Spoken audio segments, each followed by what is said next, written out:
Hi friends, welcome to Ramni's Kitchen. இன்னைக்கு நம்ம Ramni's Kitchenல கடலை மாவு தேங்காய் வச்சு ஒரு சூப்பரான பர்ஃபி ரெசிபி தான் பார்க்க போறோம்.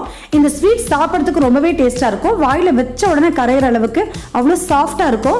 இந்த ஸ்வீட் எப்படி பண்றதுன்னு பார்க்கிறதுக்கு முன்னாடி இதுவரைக்கும் நம்மளுடைய Ramni's Kitchen சேனலை சப்ஸ்கிரைப் பண்ணாதவங்க மறக்காம சப்ஸ்கிரைப் பண்ணிக்கோங்க. பக்கத்துல இருக்க பெல் ஐகான் கிளிக் பண்ணிக்கோங்க. ஆல்ங்கிற ஆப்ஷன் சேர்த்து கிளிக் பண்ணிக்கோங்க.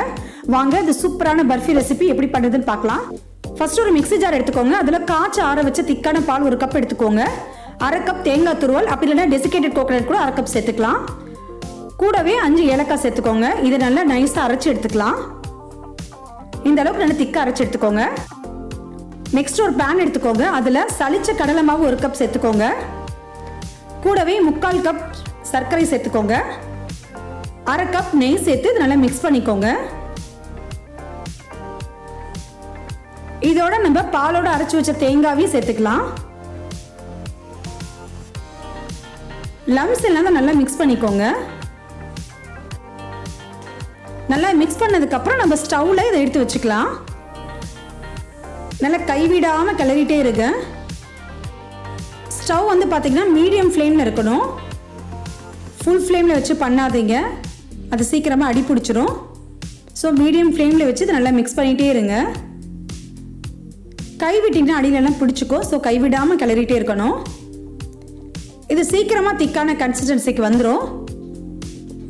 இந்த ஸ்வீட் செய்யறதுக்கு 10 to 15 மினிட்ஸ் தான் ஆகும். சீக்கிரமா செஞ்சு முடிச்சிடலாம். இங்க பாருங்க நல்லா திக்காயிட்டே வருது. இந்த ஸ்வீட் பாத்தீங்கன்னா நீங்க நான்ஸ்டிக்ல பண்ணீங்கன்னா ரொம்பவே நல்லா வரும். இல்லைன்னா ஒரு இரும்பு கடாயில பண்ணிக்கோங்க.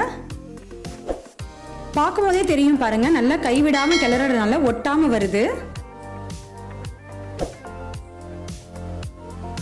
நெய் உங்களுக்கு பத்தலைன்னா இந்த ஸ்டேஜில் கொஞ்சம் சேர்த்துக்கோங்க.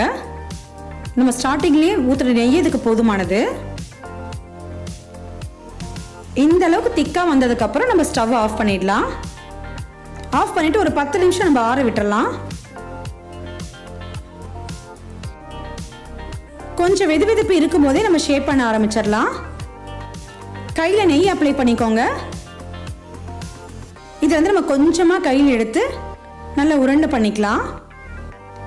அதுக்கப்புறம் உங்களுக்கு என்ன ஷேப் வேணுமோ அந்த ஷேப் நீங்கள் பண்ணி எடுத்துக்கோங்க. எவ்வளோ பர்ஃபெக்டாக வந்திருக்கு பாருங்கள். இதுக்கு மேலே நீங்கள் பாதாம் பிஸ்தா என்ன வேணால் வச்சு டெக்கரேட் பண்ணிக்கலாம். இது எல்லாத்தையும் இதே மாதிரி நான் ஷேப் பண்ணி எடுத்துக்க போகிறேன். அவ்வளோதான் பாருங்கள், நம்மளுடைய சூப்பரான கடலை மாவு பர்ஃபி ரெடி ஆயிடுச்சு. இதை நீங்கள் ஃப்ரிட்ஜில் வச்சு ஸ்டோர் பண்ணிங்கன்னா 10 to 15 டேஸ் வரைக்கும் வச்சு ஸ்டோர் பண்ணிக்கலாம். இந்த சம்மருக்கு ஏற்ற மாதிரி குழந்தைங்களுக்கு ஃப்ரிட்ஜில் இருந்து எடுத்து சில்லுன்னு கொடுங்க. அவங்க ரொம்பவே லைக் பண்ணி சாப்பிடுவாங்க. இதே மாதிரி நீங்களும் வீட்டில் ட்ரை பண்ணி பாருங்கள். ட்ரை பண்ணி பார்த்துட்டு எப்படி இருந்துச்சுன்னு கமெண்ட் பண்ணுங்கள். இந்த வீடியோ உங்களுக்கு பிடிச்சதா லைக் பண்ணுங்கள். உங்கள் ஃபேமிலி அண்ட் ஃப்ரெண்ட்ஸ்க்கு ஷேர் பண்ணுங்கள். இந்த மாதிரி வீடியோஸ் எனக்கு தொடர்ந்து பார்க்க நினச்சிங்கன்னா என்னுடைய சேனலை மறக்காமல் சப்ஸ்கிரைப் பண்ணிக்கோங்க. பக்கத்தில் இருக்க பெல் ஐக்கான் கிளிக் பண்ணிக்கோங்க. ஆளுங்கிற ஆப்ஷன் சேர்த்து கிளிக் பண்ணிக்கோங்க. தேங்க்ஸ் ஃபார் வாட்சிங்.